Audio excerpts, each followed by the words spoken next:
Halo, selamat pagi anak-anak.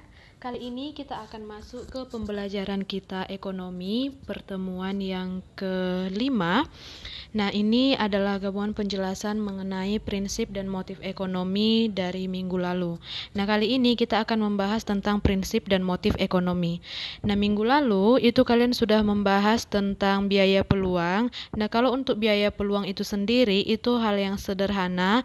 Kalian harus memilih mana yang berpeluang atau mana yang paling kalian butuhkan, itulah nanti yang bisa atau yang akan kalian gunakan pertama, atau bisa juga itu disebut sebagai prioritas kalian. Nah, sekarang kita lanjut ke prinsip dan motif ekonomi. Prinsip dan motif ekonomi ini yang pertama kan kita bahas tentang prinsip ekonomi. Nah, menurut Menkyu di bukunya tahun 2011, prinsip ekonomi ini merupakan kegiatan untuk memaksimumkan suatu tujuan melalui pengorbanan sekecil mungkin. Nah, kalau kalian pernah mendengar prinsip ekonomi dengan modal sekecil-kecilnya memperoleh untung sebesar-besarnya. Nah, ini berasal dari teori Menkyu ya. Nah, jadi maksudnya di sini kita mengeluarkan atau menyediakan modal yang paling kecil tetapi mengharapkan keuntungan semaksimal mungkin. Itulah kurang lebih maksud dari pernyataan Menkyu. Nah, apa sih manfaat kita mempelajari tentang prinsip ekonomi? Nah, yang pertama kita akan memperoleh yang namanya hasil maksimal karena kita sudah menjadi orang-orang yang pemilih kompeten, artinya kita mampu untuk mengklasifikasikan bagian mana atau barang atau jasa mana dengan harga termurah tetapi memberikan manfaat yang sebesar-besarnya kepada kita. Nah, yang kedua, kita mampu mengolah modal, alat, dan kemampuan itu secukupnya, artinya kita memetakan yang mana yang akan kita gunakan. Misalnya satu barang jika bisa digunakan untuk dua tujuan, kenapa harus dua? Nah, seperti itu. Nah, yang ketiga itu resiko minim. Dengan mempertimbangkan segala sesuatunya di awal, otomatis hal ini akan memperkecil yang namanya resiko, baik itu resiko kerugian dari segi dana ataupun dari segi kepuasan yang nanti akan kita terima setelah melakukan kegiatan ekonomi. Nah, yang terakhir adalah menghindari pemborosan. Pasti ya, karena kan tadi prinsipnya itu modal sekecil-kecilnya, untung sebesar-besarnya. Jadi otomatis harus menghindari yang namanya pemborosan. Nah, kalau masih boros atau masih berlebihan pengeluarannya, itu bukan prinsip ekonomi. Nah, bagaimana sih sebenarnya tindakan konsumen untuk melakukan prinsip ekonomi ini? Nah, yang pertama, kita harus menentukan skala prioritas. Artinya, kita harus menentukan mana yang harus atau mana yang paling urgent untuk kita kerjakan, untuk kita peroleh atau untuk kita beli. Nah, yang kedua, itu pemilihan kualitas barang atau jasa terbaik. Dengan harga yang murah, masuk ke yang ketiga, kita mengharapkan kualitas barang atau jasa yang paling baik. Nah, dengan melakukan tindakan ini, kita sudah mampu mengerjakan yang namanya prinsip ekonomi melalui teori Menkyu, yaitu pengorbanan sekecil mungkin, keuntungan sebesar-besar atau semaksimal mungkin. Oke, kita lanjut. Nah, yang selanjutnya adalah motif ekonomi. Nah, motif ekonomi itu dibagi menjadi 3, ada produksi, konsumsi, dan distribusi. Nah, kalau produksi artinya kita mengeluarkan atau menciptakan produk. Nah, ini dibagi lagi menjadi 2, ada yang bersifat ekonomi, ada yang bersifat non-ekonomi. Nah, sebagian orang memproduksi itu untuk tujuan ekonomi, yaitu untuk memperoleh keuntungan. Namun hal lain itu bisa dia hanya misalnya memproduksi barang tersebut untuk disumbangkan atau kegiatan amal. Itulah motif non-ekonomi. Nah, kalau konsumsi, sebenarnya tujuan konsumsi adalah mencari kepuasan semaksimal mungkin. Nah, ini adalah motif ekonominya. Nah, kalau motif non-ekonomi, banyak orang membeli sesuatu barang atau jasa itu untuk meningkatkan gengsi atau kastanya.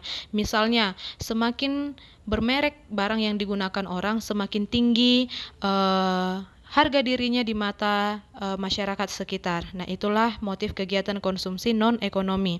Nah, yang ketiga itu adalah motif kegiatan distribusi.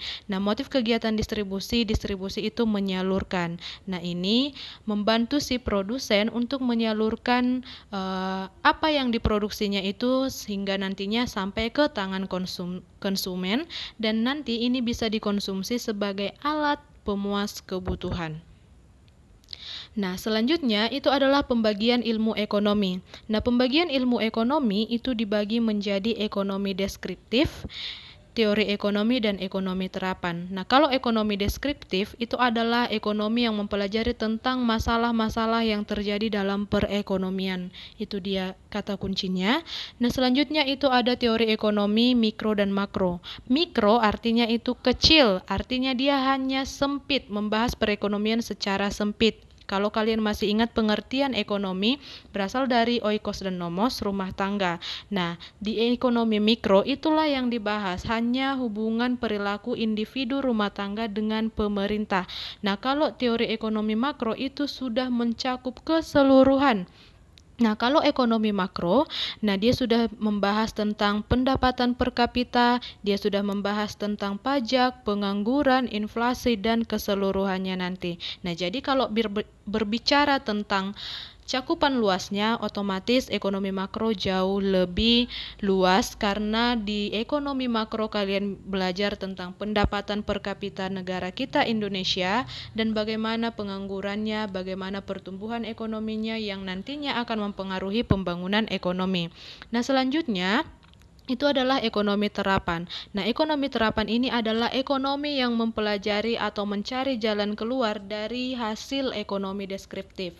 Nah, kalau deskriptif tadi mencari masalah, kalau ekonomi terapan ini memberikan solusi. Nah, jadi mereka ini adalah pasangan yang sepadan karena satu mencari masalah, satu memberikan solusi. Nah, gitu dia.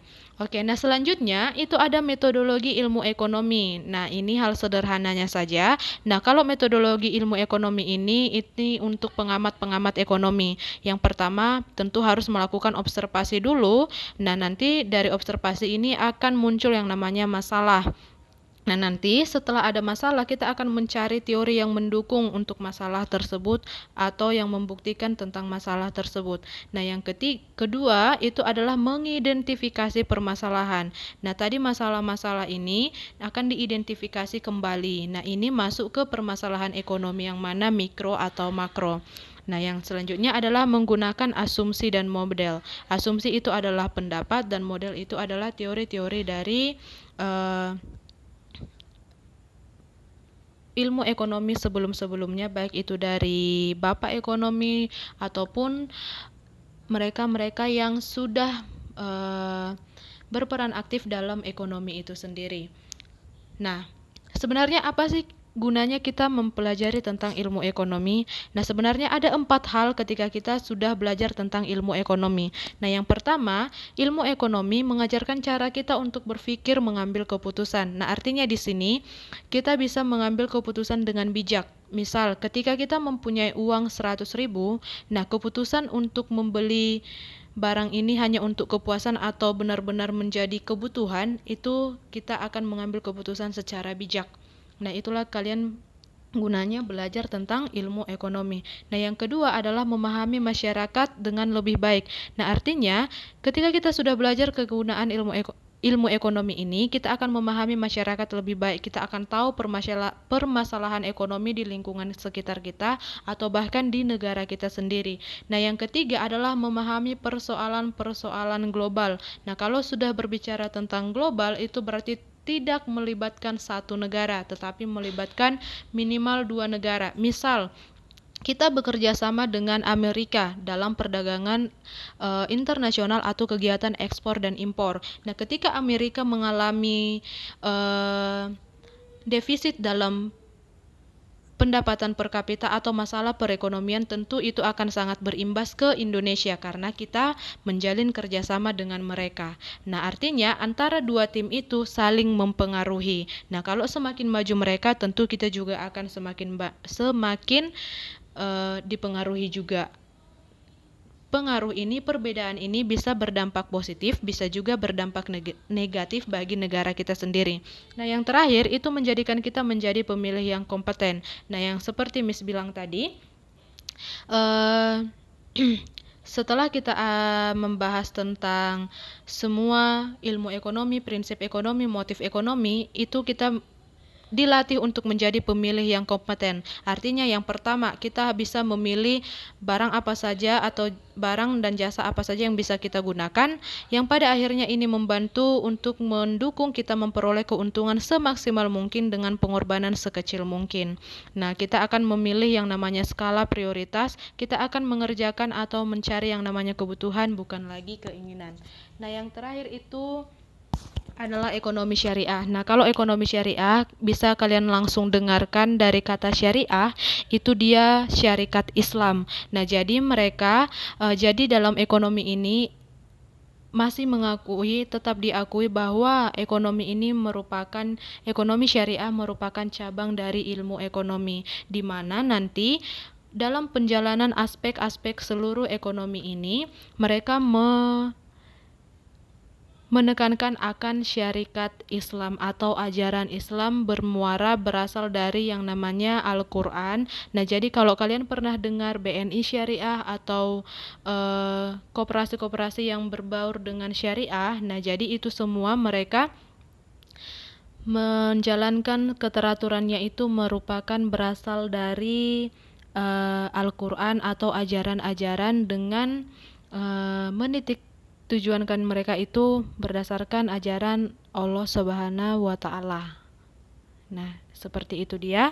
Nah, jadi demikianlah kegunaan ilmu ekonomi.